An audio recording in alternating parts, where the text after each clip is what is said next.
Okay, so hello and welcome everybody to the Words webinar series, a new initiative here at the festival that we have just launched this year to engage with our audience of viewers who have found us across Canada and beyond when we took our programming online during the pandemic. And I can see a couple of you in the chat that are familiar names that have been joining us for our webinars all the way through, as well as has recently found us, which is terrific. I'm Josh Lambier, the director of the festival, and I'm going to be the host of our new series that we're calling Public Matters, coming to you live from London, Ontario in the Words studio. Though Words has been offering webinars since the opening year of COVID-19, the pandemic, when we all stayed home to stay safe, if you remember those days. This series is designed to reach out to our growing audience of online viewers who continue to join us from distances that would otherwise make on-site attendance impossible. When the lockdowns subsided, I heard from many of you across Canada and beyond who found us online and wanted to stay engaged with us. So I have tried to make as much of our in-person programming accessible in a hybrid format. We're going to continue to bring you broadcasts of our in-person events, and we've got a couple coming up this weekend that will be in person, but we're going to bring you a live feed. But I wanted to build a new series that would be just for you, the online viewers, that's intimate, interactive, and memorable. Our webinars are going to shine a light on authors who are grappling with issues of public concern, challenging literary or artistic conventions, and confronting big ideas. Over the next hour or so, we are going to have a conversation on issues that matter. It's my privilege to have the opportunity to host tonight's guest, best-selling historian and author Stephen R. Bown, who is joining us tonight to talk about his book, The Company, The Rise and Fall of the Hudson's Bay Empire. And I have a copy here that you can see the cover of the book. And I put a link in the chat. I'll put a link in again so that you can find your copy of the book. In early March, I received, like probably many of you did, like many Canadians did, a news alert on my phone that the Wall Street Journal was reporting the Hudson's Bay Company, Canada's oldest retailer, founded in 1670, was preparing for bankruptcy filing. The news was melancholy, but not entirely surprising. HBC, like many department stores in Canada and the United States, was hit hard by COVID-19 and has been selling off valuable properties. The specter of bankruptcy seemed in the air. It seemed like it was looming. And yet, as US President Donald Trump was threatening Canadian sovereignty, threatening tariffs, threatening a trade war, things he continues to do, I worried that the story of HBC and the potential bankruptcy might get lost in the fire hose of news flooding the zone. When I picked up Stephen's book, and I actually got Stephen's book during the pandemic, and it was one that has been looking at me on my shelf, meaning, you know, one of those books that calls you to read them. But when I got that alert, I took the book off the shelf to revisit the story of HBC. I was struck by the theme of survival that underpins the book and the company's history.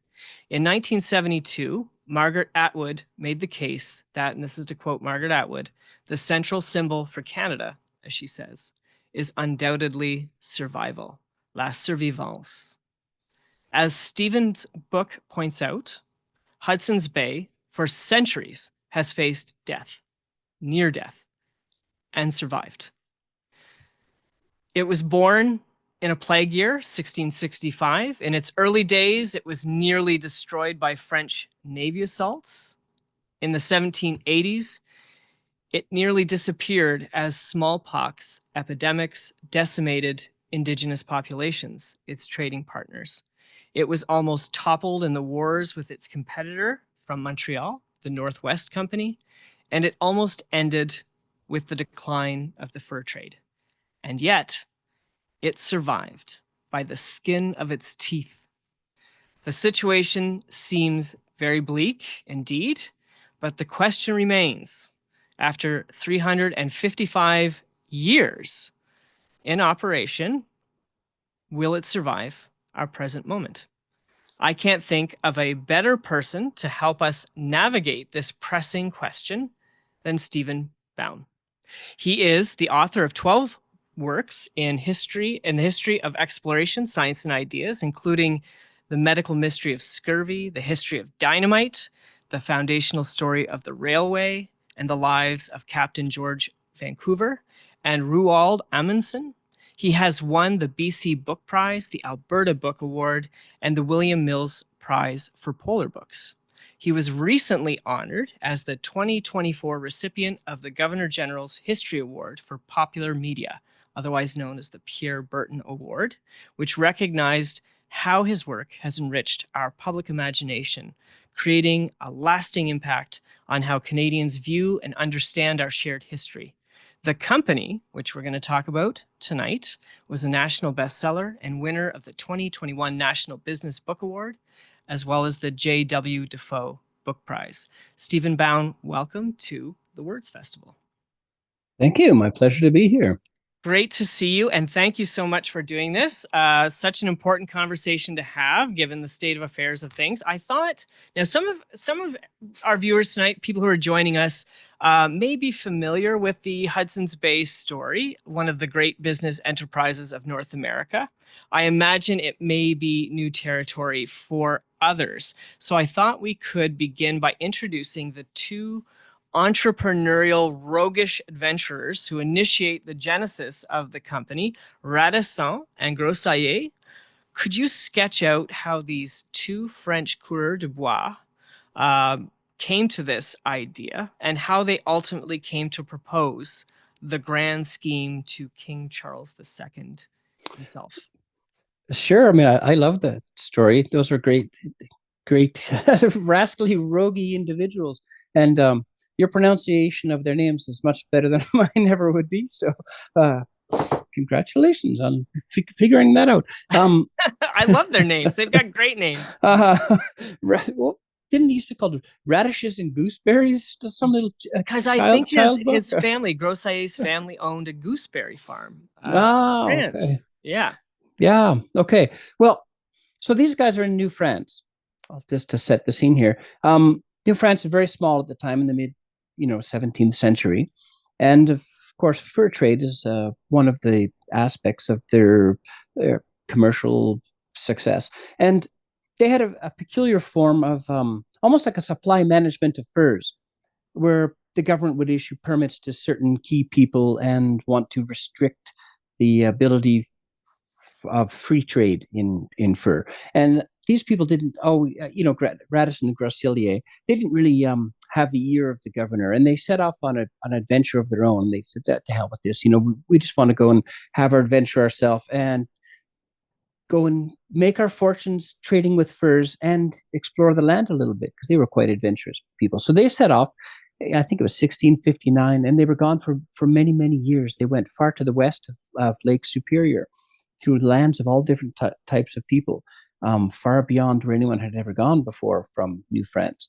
The key aspect of their epic journey was when they came to the upper Missouri River, and there was these Mandan villages that were there, and there was huge trade fairs that they found. There were goods from all across the continent were showing up from all these different river systems.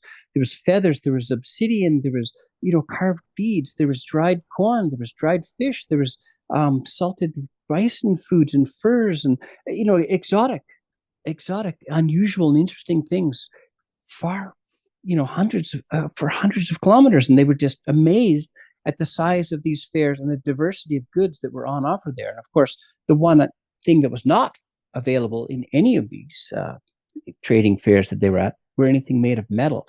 And that's where they had this idea, wow, we could tap into this pre-existing internal trade network that spreads out across the continent so far into areas where no one of European background had ever traveled and had any map or idea of the sheer size of it. They still thought there was a Western Sea occupying most of North America at that time. Right. The geographical misconceptions are staggering at that, in the mid 17th century. And so they set off on the way home, and they had this idea that they knew a bit of history, and that British ships or English ships had gone into Hudson's Bay, a giant sort of inland sea far to the north. And they thought, wow, imagine if you could use ships to get that far into the continent, come down a river system, tap into that pre-existing trade network, and be able to do everything by ocean. The economy of scale and the ability to move large quantities of goods would would be a fantastic business enterprise. And so they returned home with a big pile of furs in canoes, and these furs were promptly confiscated from them Mm. because they didn't have the official permit. They had exceeded their quota for the time, and so they became enraged at this what they considered to be theft of their years of labor. And so they went down to New England and they tried to have this idea and they peddled it in New England. And some people said, well, no, we're not that interested. Go over to England, maybe. So they knew France was not going to be interested. And the governor of New France was also, antagonistic towards them. So that's how they ended up in England, is they figured, well, screw them. If they're going to steal everything from us, we're going to go to the arch enemy and the competitor, because of course England and France are always at war at this period of time. And they showed up with King Charles, and of course it was to meet him, the sailing up the Thames River, and of course it was a plague year, and there was rotting corpses all over the place, and fires Yeah. burning in the streets, and a huge disaster. It's quite an adventurous time to be. But it was from that meeting that the genesis of the English Hudson's Bay Company came, because the courtiers and the aristocrats in King Charles's court sort of latched onto this idea, like, oh wow, you guys are very persuasive. Wouldn't that be interesting if we could combine patriotism with profit and and screw over our enemies, the French, at the same time? Not very Two often. birds, All one those things, stone. yeah, all those things converge together. You could, and so they put up a small amount of money to send a ship over to test the viability of this plan. And of course, the ship was successful, and it came back with a bunch of furs that they had traded on the western shores of Hudson's Bay. And they realized, wow, this is this could be a huge enterprise. And it could also be a subtle way of sort of digging at the French economy in New France and getting back at them that way. And that's, from that, a few years later, in 1670, the charter for the Hudson's Bay Company was drawn up. And, these Radisson and Groseilliers were a part of the company's early years and helped to establish its success, because they were quite knowledgeable with multiple indigenous customs, and had rudimentary language skills, and they knew how to set up the business and how to integrate itself with some of those people along Hudson's Bay. And Yeah. so it began very small. Yeah, absolutely. And really, that's really rich background. It's really helpful in terms of situating everything and who the players were.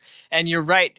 If people might know Daniel Defoe for Robinson Crusoe, but he also wrote his very famous Journal of a Plague Year. That's this plague. Like this was a plague that devastated England. We're talking 100,000 people in London. 1 out of 5 people were dead, and they were coming over in the midst of this to pitch this idea, the grand scheme, as you call it. And it's the 2nd of May, so we're one day away from the day where the charter is granted from King Charles the Second, and he gives it to his cousin Prince Rupert and 17 courtiers, a charter for the sole trade and commerce of the Hudson's Bay. And you write, and I'm going to quote a line here from the book: Charles II granted his cronies a grandiose monopoly, absurd in its scope and geographical misunderstanding, absolute mercantile authority in British law over a territory that encompassed the entire watershed of Hudson Bay.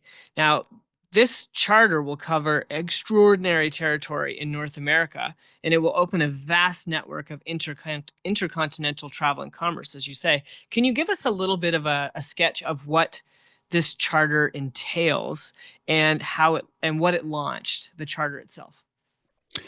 Yeah, I mean, the sheer scale of what that was, like all the watershed of Hudson's Bay, Yeah. it's practically mind-boggling that. But of course, at the time, they had no idea what they were actually granting. When we look at it now, and we say, "Oh, this many thousands of kilometers, including the river systems here and into Minnesota and North Dakota and Ontario and Quebec and Alberta and Saskatchewan," and we think, "Wow, how could they have done that?" Well, they didn't really have any idea. There was just a king flourishing, probably drinking some claret with his buddies or whatever.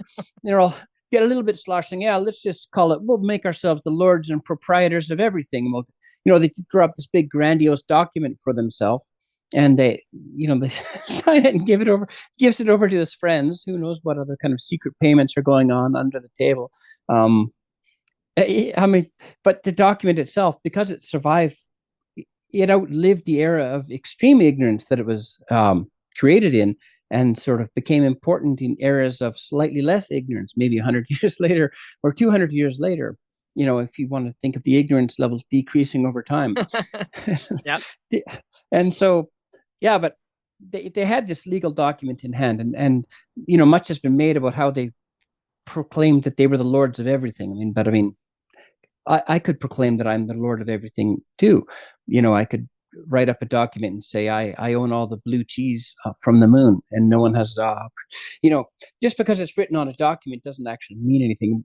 In English law, what it meant for them at the time was that they were restricted from having to deal with domestic competitors. Mm. They weren't restricted from competitors from France or any other country. And of course, that's exactly what happened. Was the French didn't respect that, and why would they? And they often were attacking the early Hudson's Bay Company, and they even were sending military out expeditions up into Hudson's Bay to challenge, what they considered to be the pesky English intruding upon their commercial purview. Right. So Yeah. There is one very important character in the drama that we also have to introduce. In the Hudson's Bay Company story, namely Castor canadensis, I think is the Latin name here, or the North American beaver, the largest rodent in North America. In your book, and another quotation from the line here, the region bounded by the Hudson's Bay Company's commercial charter contained between 10 and 20 million beavers, making their monopoly in theory extremely valuable. There were upwards of 100 million beavers throughout North America, which is an astonishing figure. I especially like the remark, and you quote this from David Thompson, the famed cartographer and fur trader, who has a wonderful treatment in this book, by the way. He remarks, this is a great line, that the continent had been in possession of two distinct races of beings, man and the beaver. So, can you introduce us to the importance of the beaver and sketch out why the beaver ended up being the center of gravity for the Hudson's Bay Company? yeah. I mean, at that time, beavers, well, specifically the fur of the beaver was extremely valuable. Because of once the outer guard hairs were removed from the pelt, there was the inner layers, which could be easily made into felt. And felt at the time was the only substance that could be insulating, waterproof, and malleable. In other words, you could do a lot of things with a substance like that in a pre-industrial age. Now we have so many different things, plastics and different other materials and fabrics and Gore-Texes and everything. Back then, cotton didn't provide that. Wool didn't provide that. You had to, so felt, and it was often used in fashion, so they could make all those different exotic hats that denoted people's social standing or their role in society. And it's quite amusing to see the exotic headwear that these people, the fashion designers came up with, from the giant stovetop black ones and the little dandy ones with the feathers sticking out of them, and the funny little caps and all the different layers and the gradations of the color schemes and the designs on them all. I mean, all this came because felt had its unique properties. So this made beaver pelt particularly valuable. And of course, beavers have been hunted to near extinction in Europe. So there were some coming from Russia at the time, but the great source of them started to be, in New France. And the further north you went, of course, and the further west you went in Canada, the quality of the beaver's fur improved because the winters were harsher and it grew, thicker fur. And so, having a northern operation to collect up this pelt was, particularly valuable because, there were some beaver pelts that were coming from areas in New English colonies, like say New York State or some of there, but they were not very desirable, and they didn't compare well to the more northern ones. And so that's the beaver, and all of North America. I mean, there was so millions of beavers with little ponds and streams everywhere. The landscape was completely different than what it is now. I mean, we look around and we see fields and farms and we see managed forests or we see roads and suburbs. I mean, none of that was there. It was all just a beaver habitat, with some people paddling canoes down the river systems, which were in fact created by, large extent, the actions of all those millions of beavers. Yeah. And one of the things I learned reading your book, I, had a very rudimentary understanding of this clearly when I read it.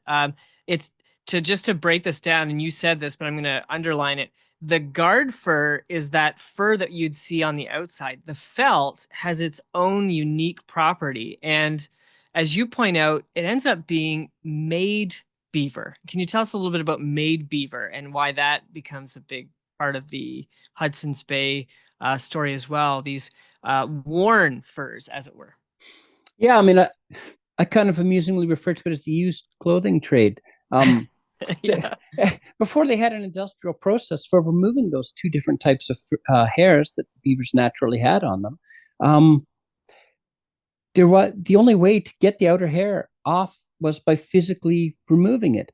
And in the early days of the fur trade, the people who made their clothing out of the beaver and wore it all winter long and were about to discard it at the end of the winter because it was getting too hot and they had no use for it anymore, um, had already done all the work for them. So for many of the indigenous groups, it was a bit of a joke, and they used to sort of poke fun at the European traders, saying, "What? You're going to give me a bunch of extremely valuable things like knives and hatchets and needles, and I'm going to give you this piece of clothing that I've just it's all sweaty and dirty, and I've worn it for 5 months. I'm about to throw it in the river and get rid of it." Yeah. And for them, it was a big joke. Like, yeah, okay, this is basically worthless to us at the time, Yeah. and we're going to get a bunch of extremely valuable items out of it. And so, it's kind of amusing that it began as a used clothing trade. And of course, it did evolve after that. But Yeah.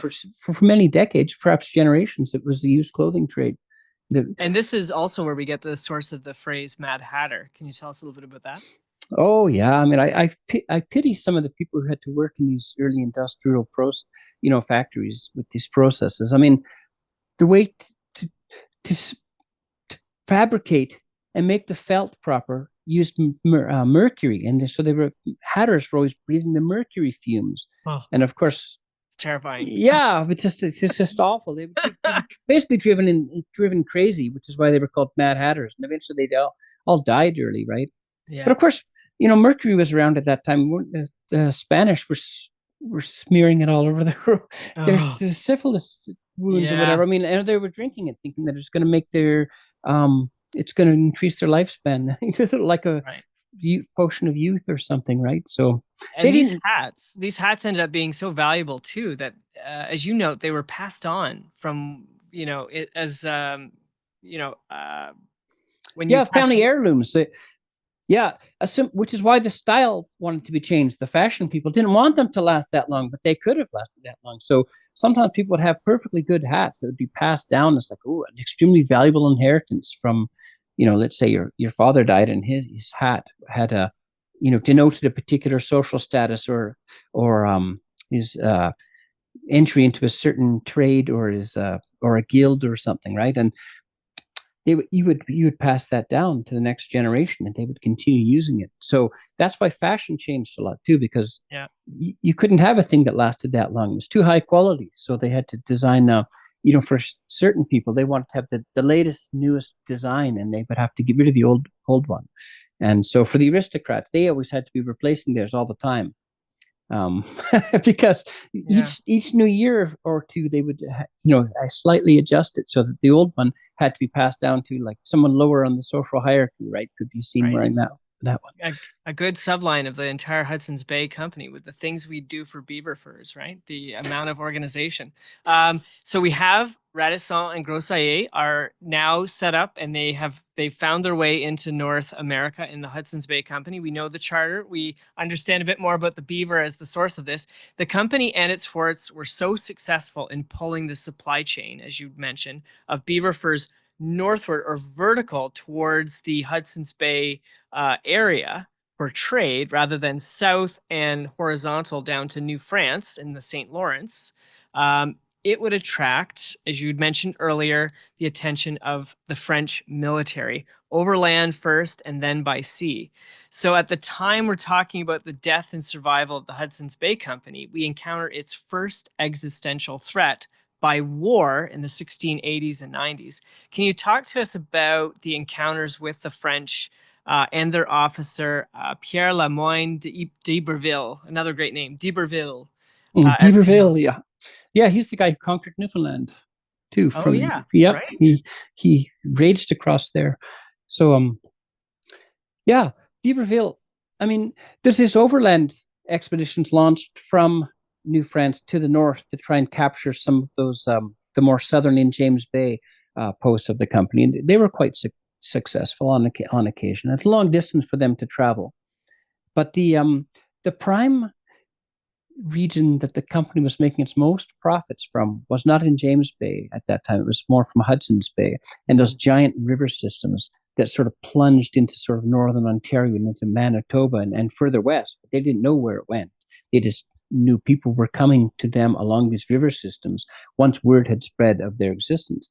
And so the forts that the company established along the coast of the Hudson's Bay were always at the mouth of the outlets of these river systems. And these were substantial um, substantial establishments, with Mm, large stockaded walls, and there could be hundreds of people living there. And at the time, they were almost like little multicultural villages because there was a lot of genetic and cultural blending between the European traders and the indigenous peoples, primarily Cree at that time, who were around that area. When a trader came from Hudson's Bay, it was extremely dangerous to cross the ocean, take many months at mm, sea. And there's, of course, the scurvy and other diseases and the risk of icebergs and the shipwrecks and whatever to get there. So they would sign on for 7-year terms. And so they basically lived there because they would often renew their term over and over again for the large part of their working lives. Some of them, well, in fact, many of them had Indigenous wives and children that then rose up and took over positions within the company almost right from the very beginning. So these were substantial operations within a very mm. short period of time.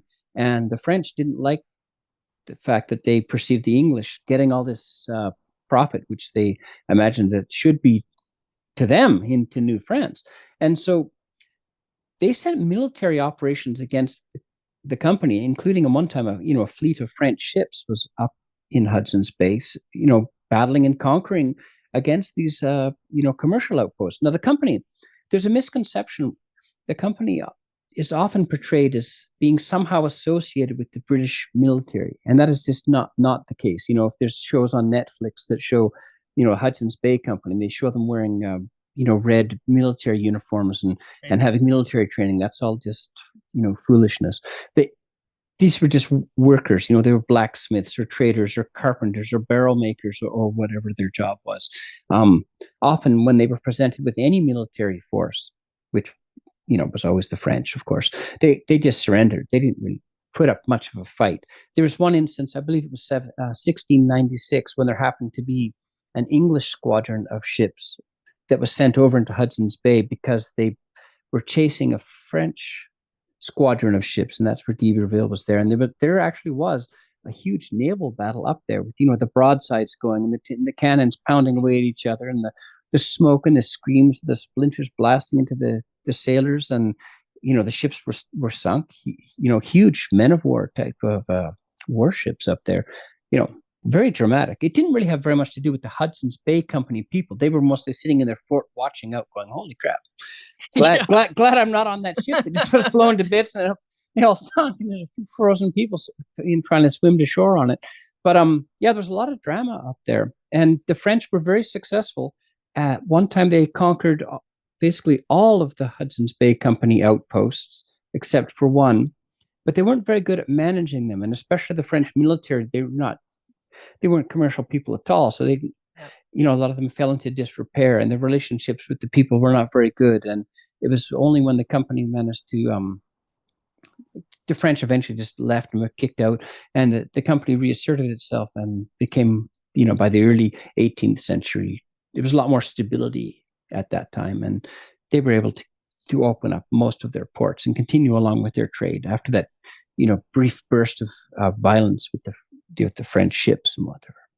Right. And there we go. So we have that first moment where, when we think of bankruptcy as being the end and the survival of the Hudson's Bay, back then it was, broadsides and battles, naval battles. So this is survival is a story ongoing from the whole history of the company. The company, the forts, and you touched on this a little bit, but I think it's worth kind of drilling down a little bit here on this. The first decades of the Hudson's Bay Company produced these remarkable sites of almost cultural hybridity, cultural exchange and ceremony, intermarriage between the company men and the indigenous peoples, and the formation of multi-generational economic and cultural partnerships. Could you talk about these forts and outposts and how they became contact zones for cultural hybridity between the company employees and those indigenous populations that they were trading with?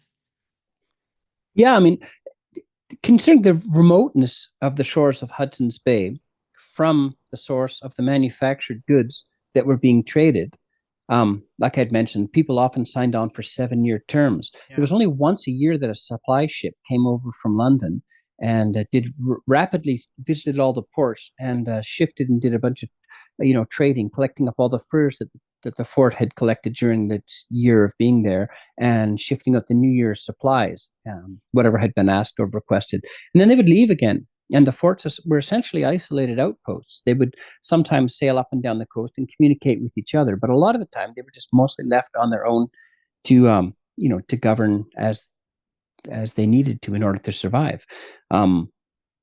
Now, of course, the company itself had giant rule books on what they were supposed to be doing all the time. But in this era, there's no communication. There's no roads. There's no telephones. There's no cell phones. Once a year, a ship comes. I mean, who's how much power does anyone writing up pieces of paper in an office in London have on the lives of people for 11 and a half months of the year without any communication or knowledge about what's going on? So very quickly they became like settlements basically, and there were families being raised there, and people often commented on the number of mixed heritage children that were around, and those children quickly grew up, and they also became the employees of the company, and indigenous people or people of mixed heritage had multiple career options within the menu of available careers was quite significant. It was everything from traders to hunters to trappers,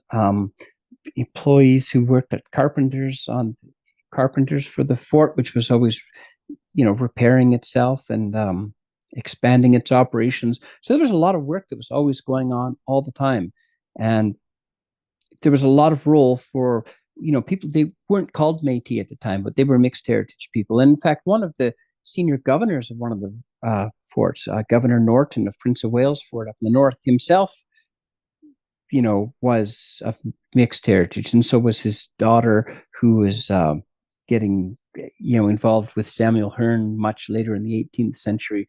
I mean, so the cultural integration was quite significant at those posts, regardless of what the people in London thought that the people over there should be doing.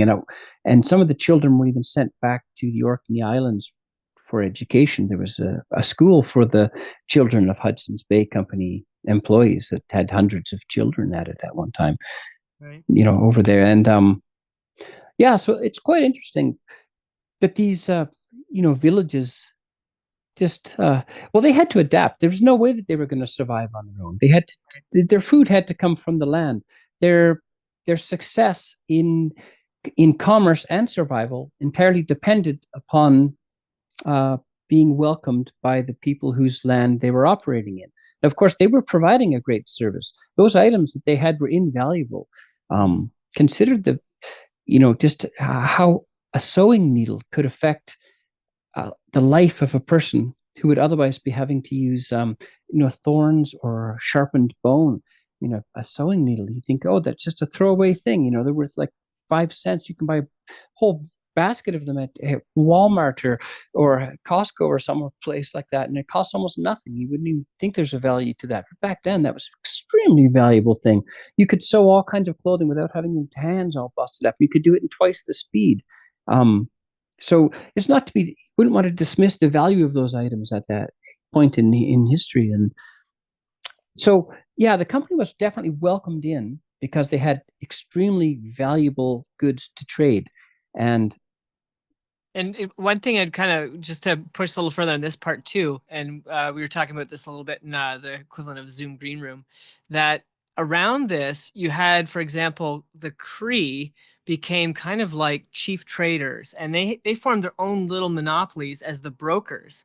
Because what I, for some reason, thought of the Hudson's Bay Company as being more like what it would eventually become with, we'll talk about this at some point soon, but more like the voyageur who would venture further in. But in fact, these outposts were pretty stationary. So talk a little bit about that. Yeah, I mean, for basically 100 years, the Hudson's Bay Company outposts were like wholesale distribution centers. They were like big Costco things on the coast. People would travel to them, do their trading, and leave. And the entire retail aspect of the trade, which extended many thousands of kilometers to the north, west, south, you know, was all in the hands of indigenous trading captains. And some of these people were around for generations. Some of these roles of these people, and passed down in families, uh, where they would leave and go off on multi-year commercial circuits that they had planned and negotiated with each other, and they had deals with people along their route, sometimes extending all the way to the Rocky Mountains and back. And then they would return with 90 huge transport canoes loaded with furs from all of their business dealings, and they would negotiate large scale trade. It wasn't like, oh, I'm going to give, can I have three? I'll give you three furs and you give me a pipe of tobacco or something. No, no, this was like big scale stuff. I need this number of axes, and I need this number of Yeah. knives, and I need this number of needles. And they would do these large scale things. And then these people would set off to trade the goods that they knew were going to be in demand with their customers. So the retail aspect of the trade was controlled by indigenous trading captains, and we just don't know very much about it because there was not a lot of records kept um, by those people. But, for example, there is one famous fellow named Atikashish who features in the company records for, many, many years. And we know a lot about him other than just, a mention that he arrived this year with 77 canoes or whatever. We know more about him than we do of many of the other ones because traveled with Samuel Hearne, or I should rephrase that and say Samuel Hearne traveled with him, Yeah. which is more what it is, right? I mean, Yeah. it's really funny. You go on, Wikipedia, and you type in Samuel Hearne, and up comes a little thing, and it says a map that'll show you the travels of Samuel Hearne, and it'll show these big loops going across the continent or Yeah. whatever. And you go, what do you mean the travels of Samuel Hearne? Samuel Hearne was a guy. He was very curious, and he was quite an interesting fellow, and he wrote a good account of his travels. But he didn't actually go anywhere. He went down. He walked down the hill from the fort, a York factory, and the governor of the fort allowed him to go on this and go on this expedition. He went up to Atikashish, and they made a deal that Atikashish would, for a certain accommodation, would take him on his circuit. And so this guy just hitched a ride with Atikashish, and for the next 2 years traveled all the way across the continent within sight of the Rocky Mountains and the North Saskatchewan River, and, Yeah. and and then worked his way back to Hudson's Bay. But we all know about the travels of Samuel Hearne, but he was just he was just a passenger in someone else's Yeah. regular commercial circuit that Right. they did year after year after year, and probably his son did that before him, and or I mean, his son did that after him, and his father may have done that before him. For all we know, I mean, these people were running these large commercial enterprises using Hudson's Bay Company outposts as their wholesale distribution centers. And, Yeah. that's one aspect of the trade that's not very much is understood about it. And that goes on for 100 years. I mean, think of 100 years ago. Yeah. I mean, Yeah, it's it's a fascinating thing, and it also reveals the agency in which some of the indigenous communities had in terms of the process, the accumulation, as I mentioned earlier, of multi generational relationships with the areas that they were trading with. Um, Now, another existential threat that comes to the Hudson's Bay Company in the 18th century, one that followed in the aftermath of the expanding fur trade, both the British and the French, was infectious diseases that wreaked enormous cultural and economic damage amongst these indigenous communities. Excuse me, diseases carried on board ships from London to the company were often no longer infectious after the 10-week voyage, as you point out in the book, but diseases coming from the urban populations in the eastern centers like Montreal, Quebec, Boston, as well as the Atlantic colonies, often had shorter sailing times. These start to cause epidemics that impacted all the peoples the company dealt with. Can you talk about the connection of disease and epidemics with the fur trade and how this became our next existential threat to the Hudson's Bay Company? Yeah, I mean, disease was devastating and had a devastating and horrible impact on so many peoples. I mean, we're talking, up to 80% of population could have died horribly in a certain, the one key academic was around 1780, and this one sort of flowed up from Mexico, was smallpox, and it came up along the eastern slopes of the Rocky Mountains and then worked its way east from there to Hudson's Bay. So it is true that the disease vector was not actually Hudson's Bay Company ships because of the length of time they were at sea. Is exactly what you were saying. That the disease vectors were in larger population centers where there was enough people there that disease was sort of endemic within those societies, and then it could be spread, and it often spread very quickly because um, the indigenous populations didn't have an ongoing and long-term resistance to those diseases, and that's why it could be so devastating. And the one in 1780 that came up from Mexico was particularly devastating. I mean, disease had always come, and it was a horrible thing. But this one, like I was mentioning, in certain areas, killed up to 80% of the population. I mean, this is staggering. I mean, Mm. look at the disruption in our society from the COVID Right. epidemic, and that And a killed novel virus, right? That we didn't have resistance to. we were all afraid of it, or what society was trying to adapt to it. But in terms of population, statistically, it was almost negligible. Yeah. So what the hell would you even do if 80% of, think of all the people you know, think of your family and your friends and the close people you know, and wipe out 8 and 10 of them. And then how would you even move on from that? I mean, it's impossible to even conceive. We have no framework for understanding that or the impact that might have on our society or our ability. And from the Hudson's Bay Company's point of view, this had several huge impacts on them. One, a lot of these people were not only their business partners, but they were the families or the Hmm. extended families of the company's people themselves around the fort. And they were also friends or business partners that they had dealt with for years and years and years. They knew these people by the name, and Yeah. the record books show that they knew, like, oh, so and so died, and his two children were died, and his wife was left blind, and they just these were this was a personal tragedy to them, not just a commercial tragedy. In Yeah. London, the bean counters were saying, "Oh, there's not as many people bringing in furs." The dramatic aspect of the impact of that in North America was that people are seeing the periphery of their own communities being destroyed by this. So there's a commercial aspect to it in London.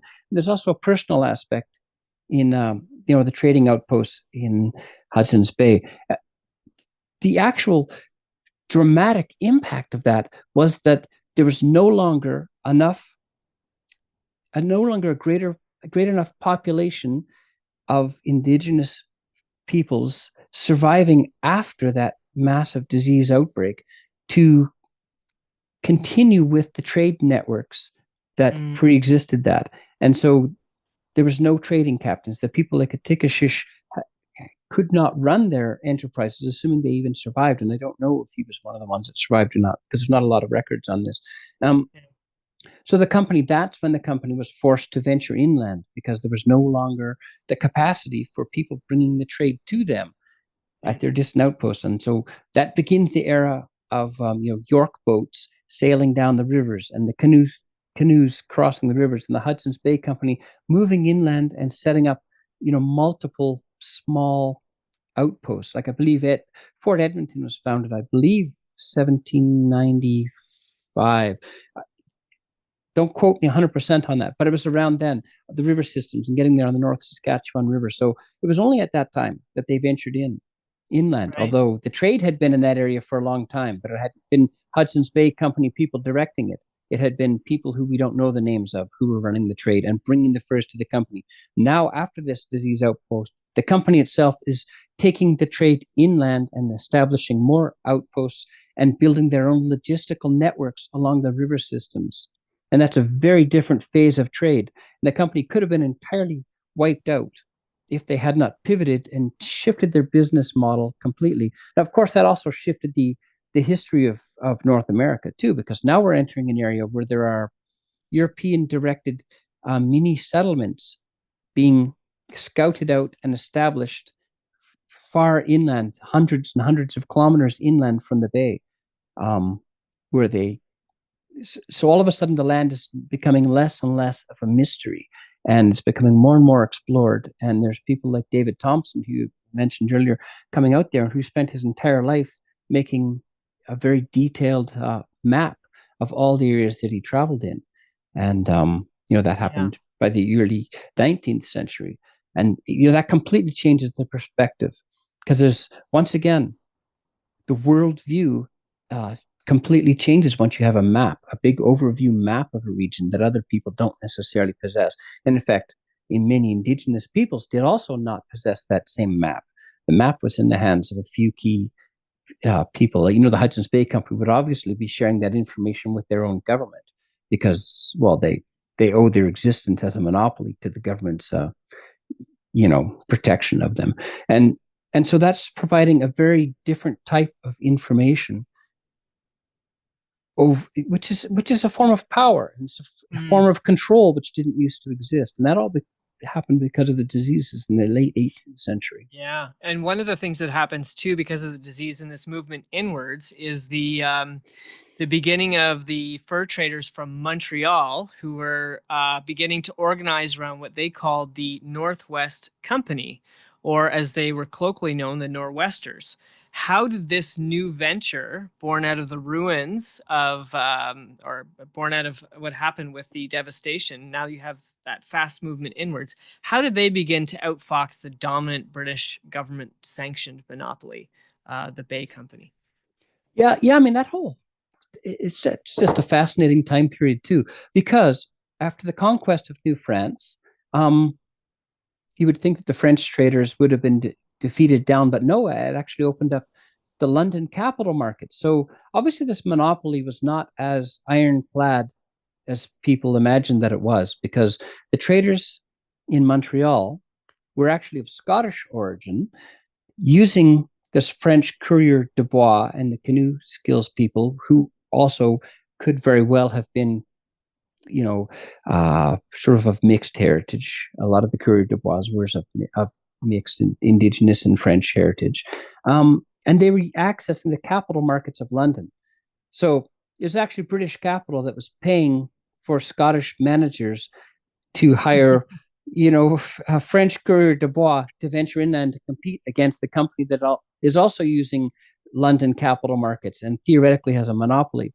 Now, they have a very different business model, though. The company is sort of very slow. It's very much into cultural integration. It's very stable. It's very secure. It's not actually very profitable. Dividends could be 5-6%. I mean, it was never really losing a lot of money, but it's not a huge money making thing. It just kind of plodded along carefully and slowly increasing itself. The Northwest Company, it came in. It was very dynamic, lightning fast, canoes launching as far as they could on river systems, doing quick deals of trade with a different type of trade goods, things that were more lighter, easier to transport. Unfortunately, they were also the ones that got involved in the rot gut liquor trade, because that was a very Yeah. profitable item, which the Hudson's Bay Company was not very well. It was not really part of their regular trade of goods. So the Northwest Company is very fast and it's very ruthless and it's profit driven. The partners who are driving the business on the West share in the profits. So they have a great incentive to go rapidly as far as they can possibly go, set up outposts, do the greatest trade deals that they can, rush back, go back again as fast as they possibly can, and only deal in the things that are the most profitable. And they rapidly expanded and they started taking over the Hudson's Bay Company's empire and seriously carving into its profits. In fact, they Yeah. were making more money than the Hudson's Bay Company within a Wow. decade of their operation. And they were almost going to drive the company. Well, I mean, you could see the writing on the wall. A lot of the business was not going to the company anymore, even though they had been venturing inland. Their expenses were increasing, the number of employees were increasing, their costs of operation were going up at the same time that their profits, their access to all the prime furs, which had previously been uncontested since they were the only game in town, were now being siphoned to the south and to the east from the Northwest Company. And so these two companies were at loggerheads, the competing business models, and one was defeating over the other one in this dynamic situation where it was no longer a monopoly. They actually became very, like we say, cutthroat competition. I mean, this was literally cutthroat. They were Yeah. at war with each other, shooting at each other, firing each other, burning each other's outposts down, ambushing each other along river systems. Um, the, the violence and the conflict and the warfare became so extreme that eventually the British government put an end to it and stepped in and said, no, you two companies are no longer going to operate independently. You're not going to fight anymore because of the threat of American encroachment. That's what caused the British government to become interested. This, you know, in the early 19th century, was just sort of the early era of manifest destiny and the fear that Americans were going to conquer all of the continent, which was a pervasive fear throughout the 19th century, and for good reason too, since they were actually trying to conquer the whole continent. But the British government forced the two companies together in 1820, and they kept their name, the Hudson's Bay Company, but they were no longer going to be, murdering each other. The British government wanted some stability over the terrain in order to provide a bulwark against American expansion. Of course, at this time, the companies, the amalgamated company was also extending its supply lines over the Rocky Mountains and along to the Columbia River. And that's where David Thompson comes in. Yeah. He spent years of his life hunting for a sea route, a river system that would take it to the Pacific Ocean. And he pioneered that route. And that opened up whole new trade networks that included a lot of southern British Columbia and included the American states of Idaho and western Montana and Oregon and Washington. And that whole Pacific Northwest region of the United States was sort of drawn into the company's orbit over, they had a big outpost called Fort Vancouver, not where Vancouver the city is now. This was Fort Vancouver on the Columbia River. I think it's in the state of Oregon right now. And those goods were coming from Hudson's Bay on a massive network system, or from some of the river systems on the Courrier de Bois network that came, west from Lake Superior. And they were returning their trade goods back over the famous Athabasca Pass it's in Jasper National Park right now. And I've actually hiked that. It's a historical trail. Oh, It's wow. very fascinating and extremely remote area. The Columbia River's down there, and the trail winds its way up over the mountains from the Columbia River if you're heading east, and crosses the pass and then descends to where the town of Jasper is now. And that's where they can hook up to the Athabasca River system, which can hook into all the other river systems and get all the way to Hudson's Bay from there. So it was like, think of it as a 100-kilometer portage amongst two river systems that could connect you from Hudson's Bay to the Pacific Ocean.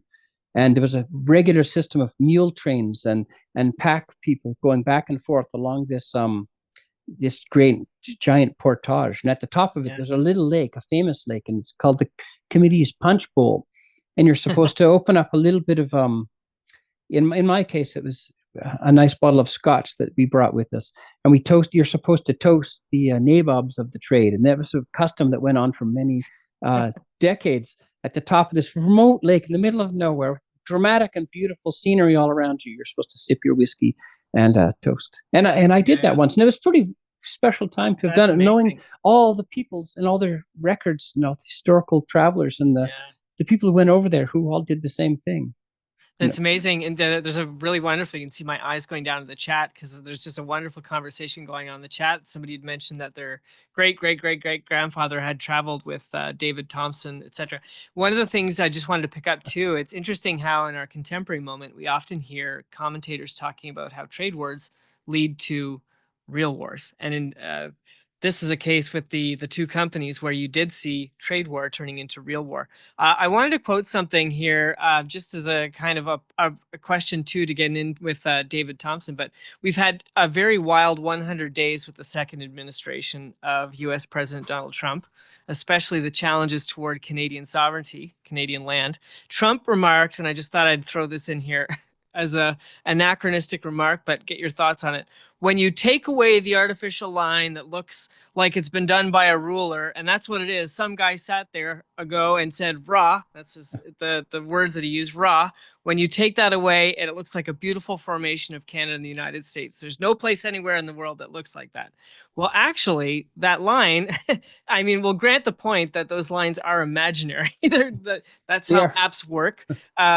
But it wasn't some guy. In the book, you described David Thompson's incredible mapping of North America from sea to sea. And you can see the discrepancy so profoundly between, oh, it's just a drawing of a line. But could you talk about how he used astronomical readings? And it's very technical. So whatever you could sketch out based on stars, the moons of Jupiter and the moon. He did this incredible technical process as he was doing this travel that you're describing towards pushing the Northwest Company out west.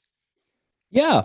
Oh, definitely we'll talk about that. I mean, just one comment on your idea of the Trump saying these maps are arbitrary. I mean, they are arbitrary. I mean, Europeans made those maps, and the map often just bisected right through the traditional territories of multiple indigenous peoples, and they didn't even let them know that they were doing it Yeah. because they didn't involve these people. And of course, some of those maps they drew them on, well, the map that they were arguing over, but the map was inaccurate since they didn't have any accurate map of what they were deciding. The same way that the charter claims all the drainage basin of Hudson's Bay, well, they didn't even know what that was. Just like when they said, oh, 49th parallels or whatever, they had a general sense of what it was, but they didn't really know what they were dividing up or exactly where it was going to go because no one had been there to survey it. So, it is kind of funny the way that these countries get divided up. I mean, the history of it is just well, it's convoluted and of course fascinating, but it doesn't reflect any common sense. No. Like geographical common sense. I mean, look, all the systems in British Columbia, they don't go east west; they go north south. All those valleys and river systems. I mean, they connect to Washington. They go all the way to. If you're going to build a road, you wouldn't build it east west; you'd build it north south, which they did. Of course, it was much easier to do that way. But anyway, yeah, to David Thompson. I mean, he was in the fur trade. I mean, didn't he come over? I think he was like 14 years old, some orphan at a school in London and sent over and spent basically his entire life. He never really went back to London. He had a wife, Charlotte Small, who was, well, I think she was, we could say part Cree, but she was within the fur trade community again. Like probably her father was a a certain trader, and her mother was a Cree, and that's how the whole fur trade community was always like that. It was distinct. It was not European, and it was not indigenous either. It was a unique blend of cultures, and the people often married within the fur trade. Anyway, he spent decades just traveling. First, he was with I think it was with the Hudson's Bay Company. Then he went to the Northwest Company. Then he was back when they were amalgamated. The two companies were amalgamated.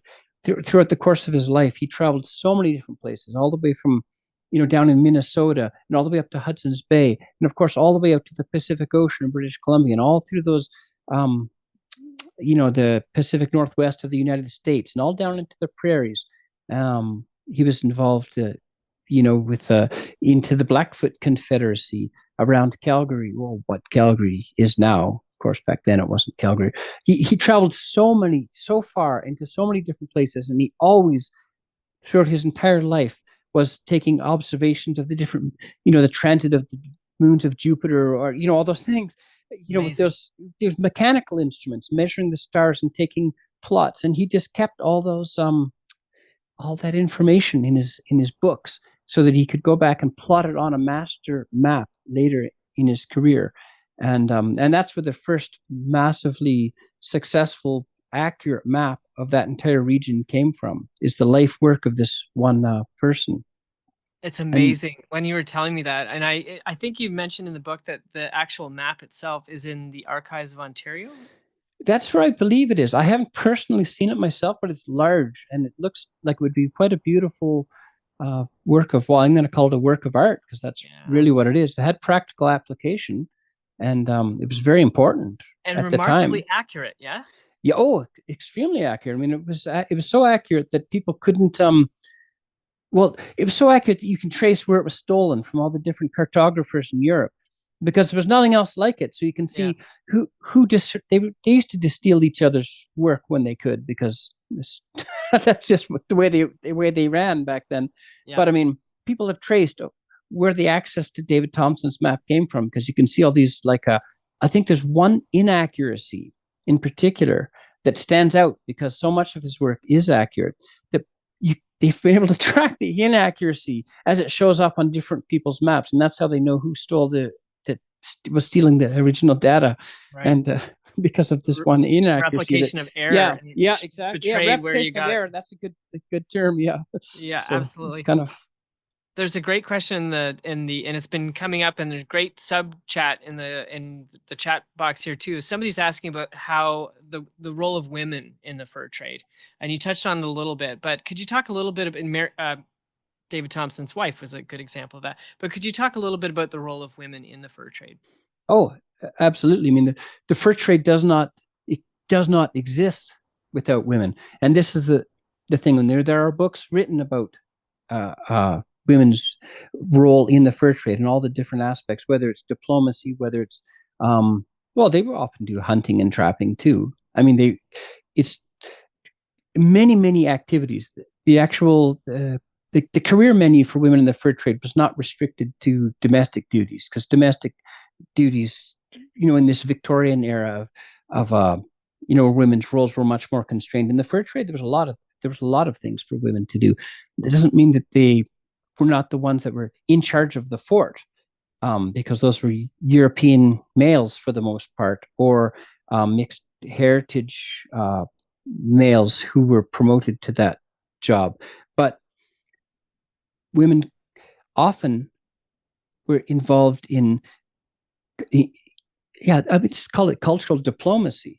I mean, the one famous example and a story that I just love so much is this the young woman named Thana Delter. Um, she was like they called her the slave woman. She was captured somewhere and showed up at Prince of Wales Fort, um, and was taken over by the governor, and who recognized some value because she was very clever and she showed pieces of copper, and she Right. noticed that people were very interested because copper, that's extremely valuable. That's a different item that's not a fur that we could also trade.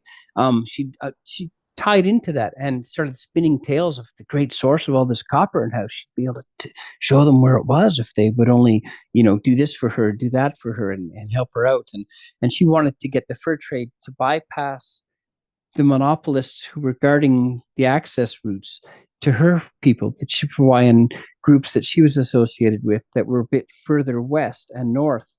And she wanted the trade to go to them because you could see the increased material wealth that was accruing to people who had access to the goods, whether it was guns for territorial struggles or combats, or like I said, needles that were helping in sewing. Anyway, Yeah. she actually pioneered the diplomatic relationships and the expeditions that set up this whole trade network. So in one sense, she's one of the company's Hudson's Bay Company's greatest business operatives. She made them a lot of money, even though she died young of likely a European disease killed her, unfortunately, Mm. before she was in the history books for very long. But she opened up a vast new trade network for the Hudson's Bay Company. So yeah, there were always women involved in the Hudson's Bay Company. They were often of mixed heritage. In fact, almost exclusively until the mid 19th century or later, since that was well, it's a different era when George Simpson came in and tried to upend the cultural institutions of the company. But Right. you know, so yeah, it's it's complex, and there's not of course, a lot of records on that. So you really have to read between the lines and use imagination because not a lot of these people didn't write about their experiences because they were not literate in sort of an English or French language. They could have been multilingual in many other languages, but even the governor of the famous governor of well, the what came the colony of British Columbia, but used to be Fort Victoria. James Douglas, who was sort of a half black, half Scottish um, fellow whose mother was from I forget the country's name, in the Caribbean, a free woman, a free black woman in the Caribbean, and he was sent to education in Scotland, and he came over and he married Amelia Connolly, half Scottish, half Cree woman. And they became married, and they became the power couple in Fort Victoria, governing Fort Victoria after the company's outposts in the Pacific Northwest were shut down. So, you know, the relationships between all different sorts of people are, very dynamic and complex. And I find it just all so very, very fascinating, especially this idea that the the institution, the elite, the economic and political elite in many of these places, like Fort Victoria and like Fort Edmonton, uh, were people of mixed indigenous heritage associated with the Hudson's Bay Company, even after the fur trade declined. Now, they may have grown in that era of the late 19th century, may have downplayed it, but that their origins all come from that. So, Yeah. One of the things you mentioned, George Simpson, and I think it's you could almost look at another moment where the Hudson's Bay Company has an existential threat. You could almost look at George Simpson, oddly enough, as an existential threat. And you make this point in the book really well that even though under his reign, the Hudson's Bay Company really prospers, it also suffers a lot as well.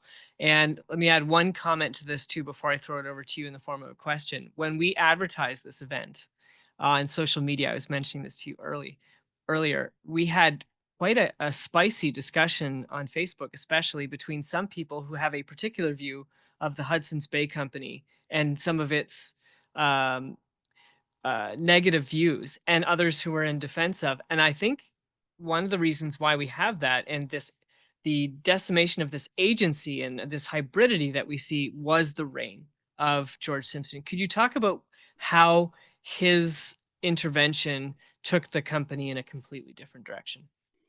yeah, I mean, George Simpson, I mean, I called him the greatest tragedy that befell the company Yeah. in since 170 years of its existence up until that point. I mean, he transformed it from an entity of modest prosperity and modest profits with great deal of cultural integration throughout societies, multiple societies across the entire continent. And he um he massively increased the profit, like by a factor of 10. And the more he increased the profit, the more people turned a blind eye to his actions. And they were inclined to let him run things the way that he wanted to have them run. And there was no oversight of his actions. And so he ended up being what's called, jokingly called the little emperor, was what he was referred to as. And he was basically a dictator. Like, let's just call him like, the Donald Trump of his era. In the first fur trade's Donald Trump. He was just Yeah. an asshole, really. He Yeah. didn't care about any other people. He cared about himself, and he's a bit of a psychopath or a sociopath, Mhm. or what people Yeah. have called him in the past. I mean, so let's give a bit of a background of his life. He was a clerk, not a particularly wealthy or particularly outstanding family. He got a bit of an early trade working in the slave trade, but he was very adept. And when the opportunity arose, they were looking for someone who was going to go over, who could take over and be in charge of the amalgamated Northwest Company and Hudson's Bay Company. The directors in London knew that it couldn't be someone who had strong ties to either of the two companies before that time, Mm. or the factions would develop and it would just continue the warfare. So they needed to send someone in who's going to be considered to be neutral. They wanted someone who's going to be ruthless and vicious, and he just fit the bill. And Yeah. they sent him over. They offered him this job. They said, "You're going to get It's going to be very hard. You're going to be living in a more or less very rudimentary area compared to what you're used to in London, where he was existing. You're not going to have access to all the urban culture and all the riches and the coffee shops and the restaurants and the theaters and everything that you're used to here. But in compensation to that, you'll have extreme level of power over people and not very much oversight because it's out in the middle of nowhere. Mm. And so this was the type of thing which really piqued his interest. Oh, power over other people and no one to look at me because there's no roads and no communication systems. And you can imagine who that appeals to. Anyway, that's what he jumped at the opportunity of that. And he went over and he was extremely ruthless. It took him Mm. several years to get a full grip on everything, but he was also a logistical genius. I mean, you got to give him some credit.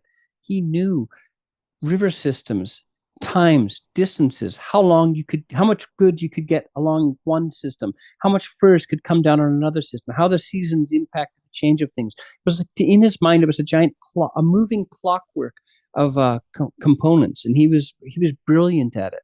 Of in, the efficiencies that he brought to it were incredible. The downside of that is that people aren't efficiencies; they're human beings, and the previous role of the company with its cultural integration with all these societies and how it operated, and these were their friends and their families and people that they knew. um, they wouldn't just go into an area and arbitrarily shut down a trade outpost because they believed that the beaver population need to be managed differently. Mm. Simpson would just do that. People were not of any concern to him. They were just widgets, and he would move them on a board. So that would cause great hardship in an area. It completely ruined their economy and caused starvation, or caused them to have to entirely move to gain access to where a Hudson's Bay Company post would be, because that provided like the gunpowder or the knives that they needed in order to survive. So he would just shut down posts, open up new ones, move people around without any consideration for themselves. He was definitely a racist. I mean, he abused indigenous women. He had at least 23 children with different women. He would cast them off, take no responsibility for either them or the children afterwards. Mm. He would used to joke about how he would get good trade negotiations with people by passing out a bunch of rot gut liquor before. And once the people he was negotiating with were a little bit tipsy, then he would press the business negotiations on them and get better terms from them. And like, he was just a completely unethical person.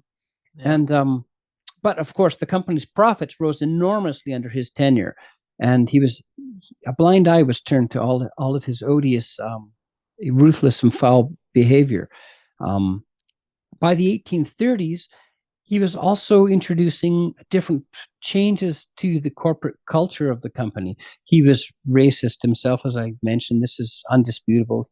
It's just well known, and he was. And I don't throw that word around lightly, like it has Mm. been in the last little Yeah. while. Yeah. He decided that the senior officers in his business should have white European women as wives instead of the indigenous women, or little bits of brown, as he called them. And he was very condescending, sneering, and he refused to um, acknowledge the indigenous or part indigenous wives of his officers. He was rude to them, wouldn't let them into his fort areas where he was. He would just behave like a total asshole. And of course, these were cultural traditions that had gone on for generations of the company. A culturally open um, business and working society. Let's just call it a society, the Fur Trade Society. He completely shifted it, and he wanted people to cast off their wives and cast off their children, as he has done, as he had done, and start importing white women to be their wives and change the society of the company. Now, of course, this didn't go over well with any of these people, since they weren't like that. They live. Let's say they weren't like that. Let's say over 90% of them did not like it, and there was a great resistance to all of his activities. And he also started not promoting the mixed heritage children of any of his officers, too. And he would bring over sometimes incompetent people, as long as they were from Britain, and put them in charge of the people who were actually doing all the work and who understood how the entire fur trade operated. Now, he could do this because he was a dictator and he was ruthless and he just didn't care. And of course, his tenure in charge of the company also coincided by the later years with a decline in the value of furs and a decline in the fur trade overall. And as different materials were being invented and coming into play, and there was silk was becoming very popular as a fashionable item, silk with from China, and so it was a very disruptive area. And instead of working to sort of help with the transition, help the people in the fur trade with or the indigenous people who were the customers of the company for hundreds of years, instead of helping with this transition to a new world order, he clamped down on and caused increased damage to societies and individuals in order to increase his own personal power and his own great wealth and the profit to the company, which all ended up in London. And he lived himself in a gigantic mansion in Montreal, and would like to boast about how rich he was, and started investing in railways and other things and before he died. So yeah, Yeah. he's a very odious person, and he caused so much damage to the corporate culture and the societies at large that it can't be understated. Almost like the radical transformation is like Trump gets into power and all of a sudden he's Yeah. attacking all of his Right. allies with tariffs. I mean, this is the Right. type of behavior that George Simpson did. And providing permission structures for those around him to follow his behavior, right? So Exactly. you Yeah. see And the encouraged it even. right. Yeah. And you can see the way just it's a great analogy in terms of how you can see a company that had a culture that embraced this hybridity where you had this agency on behalf of the indigenous communities. There were a lot of officers who had Cree white mixed um, marriages with different groups that would produce these opportunities to become part of the company that would provide trading opportunities. And then you see somebody come in and just shut down all of these things and change it in a different direction. One thing I want to add on this as well, and I'm going to take a couple of questions from the chat here in a second as well. The beavers. Also, we can't forget Castor canadensis in the middle of this. George Simpson also, one of the most terrifying stories of the book is the story of the beaver free zone to the south and east of the Columbia and Snake Rivers, an episode that really highlights the recklessness of the company under this new regime. Could you talk about it's a terrible story, just a trigger warning to people out there for the animals, but it's a representative demonstration too of the way in which he moved people as commodities, but also the way that he treated the beaver. Because there was a number of people asking about the fate of the beaver in this as well. But over to you on this idea of the beaver free zones. Yeah, I mean, in general, the company was expanding north and expanding west, and areas closer to the company outposts were becoming what they called beavered out, which means it's not to say that there was no beavers there, but they were not as easily obtained anymore, and so they were always moving the bulk of their operations in pursuit of greater concentrations of beaver. Now, George Simpson, like I mentioned, he was a great strategist. Mm-hmm. Um, he noticed that in the US, well, the Hudson's Bay Company was operating that whole Pacific Northwest. It was the only presence there. The only commercial presence was the Hudson's Bay Company. In 1846, it all went to the United States, but that's a bit later from what I'm talking about now. He noticed that American trappers were progressing across the continent, and he did not want them to go there. And he was also receiving at this time some direct. London was trying to as I mentioned earlier, was all very concerned about American encroachment on what they called the British territories in North America. And so it's within that political context that the British government is starting to impose actions on the Hudson's Bay Company that are not just commercial. Previously, it had been mostly left to its own devices to do whatever it wanted, and they were not a political entity at all. They were just a commercial trading out. So the British government is starting to impose obligations on the company to maintain its monopoly. And they didn't want American traders going into that area where the British were operating. And so Simpson's plan, in discussion with these people, was to send a fellow named Peter Skeen Ogden um, out there with a team of people. And their job was to go into those areas and slaughter every single beaver that they could possibly find, just kill them all ruthlessly and massacre them. There was no trade going on with any indigenous peoples in those mountains. They just went in there with guns and traps, and there's leg hold traps that they had were invented. I believe in the 1830s is when the leg hold traps came in. Yeah. Previously, you weren't able to just throw a trap on the ground and it would kill the beaver, and the beaver would just die in the trap. Um, they carpet bombed the entire area and created a beaver dead zone by killing all those beavers. And their rationale was that as Americans were coming across the continent, they would encounter this beaver free zone and have no uh, commercial incentive to proceed any further. And therefore, they would leave the company's operations centered around the Columbia River system in the Pacific Northwest alone, and it would prevent American encroachment on British territories. So, ruthless, vicious, environmentally destructive plan that was Yeah. so horrible for any of the indigenous peoples that were in those areas as well. Um, but that's the type of person that he was, and that's the directive that was starting to come from Britain as the conflict between the Britain and the United States intensified in that era of manifest destiny in the mid Yeah. 19th century. Absolutely crazy. And just a really, a telling story in terms of uh, how the management of resources was calculated in a political economy, and just as you say, a great tactician, but just a really terrible story. Mary Simpson in the chat asked a question about your research methods and how it is that when you go about putting a book together like this, do you use archives? What's your background and your training, she asked, to approach a project like this to put it together?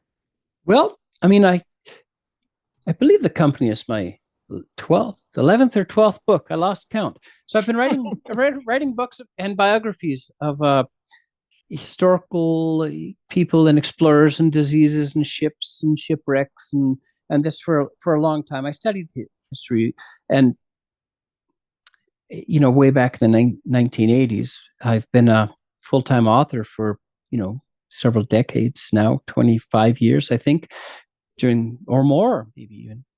Anyway, the research methods have dramatically and radically changed during the Mm, time that I have been a professional author. I used to have a special pass at the University of Calgary, and I would come in from Canmore, which is where I live now in the Rocky Mountains, just near Banff. And I would go in and I would have access to their library, and they would bring in books from all around the country for me. And it would sometimes take a lot of time, and I'd spend a lot of effort driving back and forth and requesting and waiting for all these books and then reading them and returning them. By the time I was writing the company, and a lot of the work for the company was being finalized, during this the COVID era when yeah. certain things were being shut down. Anyway, by the time I was doing the company, ev- every single thing, I believe there's like one book that I was not able to obtain online somewhere, including every historical document that I ever wanted to read, has been scanned, It's has been amazing. put up on a university website somewhere, sometimes nicely annotated, sometimes with the ability to scroll in and read the pages that seem to be confusing. It completely changed. It's so much more efficient. It probably saves me half a year of work, I would say, in just, let's just call it wasted time, traveling, driving for hours, waiting, photocopying or whatever. I mean, and searching, the ability to, they put them up on the internet. You can just go on their university website. Sometimes you have to pay them a little bit of money, but I don't care about that. It's way less than what I used to pay in gas just going to the university. And I don't, time, yeah. and time. Yeah, I mean, I don't mind paying a little bit of subscription or access to it. But you can actually search them. You're looking for a person's name. Okay, well, you find out it appears much later. It just saves so much effort. I mean, you've probably noticed this too. The access to resources it's a Oh, different world, and because I've been at this long enough that I've seen the beginning of it and to where it is now. The dramatic change is just incredible, I would say. yeah, those heroic librarians, I have to say, the not only the ones that before the scanning process who would get the books in for you, the physical copies, but the ones that are behind the scenes who are doing the scanning.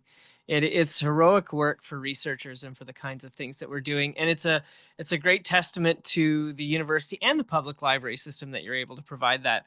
One question, we're getting close to the time here. We might have a couple more questions here. I'm going to pick up another in the chat, but I wanted to ask you, in a Globe and Mail op-ed that you wrote shortly uh, after the announcement of the creditor protection for HBC, you remark, perhaps its current leaders, the Hudson's Bay Company, can take inspiration from its history of adapting to change and save the stories company or the storied company once again.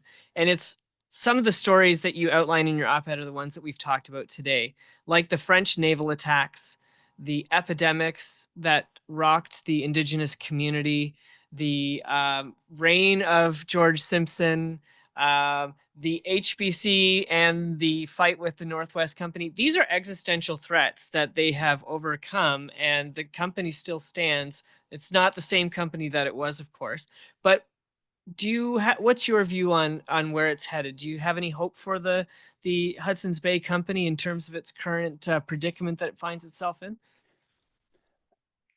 I'm not a retail analyst or business analyst. Yeah. My interest would be, I think it would be sad for all those iconic stores in the downtown of our major cities to no longer be there. From a historian, I think, as we were discussing before we went online here, those edifices provide a physical porthole into the dramatic stories of the past. The stories are ephemeral.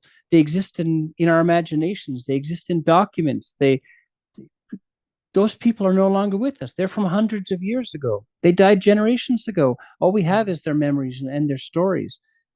Without a porthole to understanding these stories or being able to appreciate them, the ghosts of the past that are all around us, we don't know that they're all around us, then effectively they aren't all around us.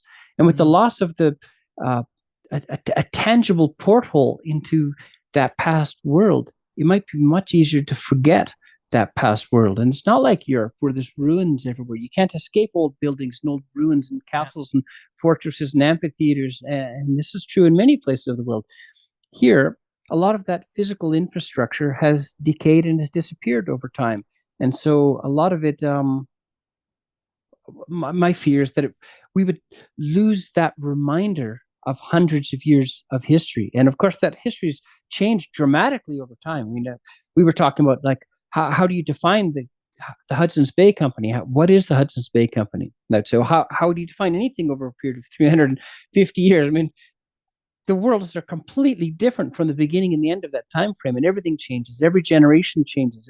Changes happen all the time. Technology changes. Worldview changes from generation to generation. Nothing stays the same, and that's the true as it was, just as true as it was hundreds of years ago as it is now. And so, you know, this idea of change over time and how people are responding to the big events of their lives.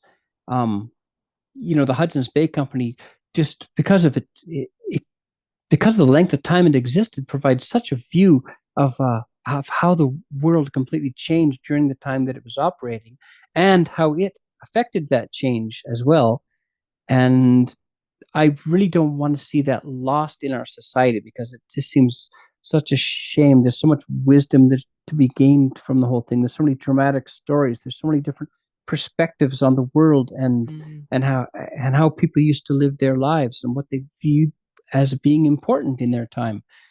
So yeah, it's That's a not the great same answer. business. It's just a retail store now among many retail stores.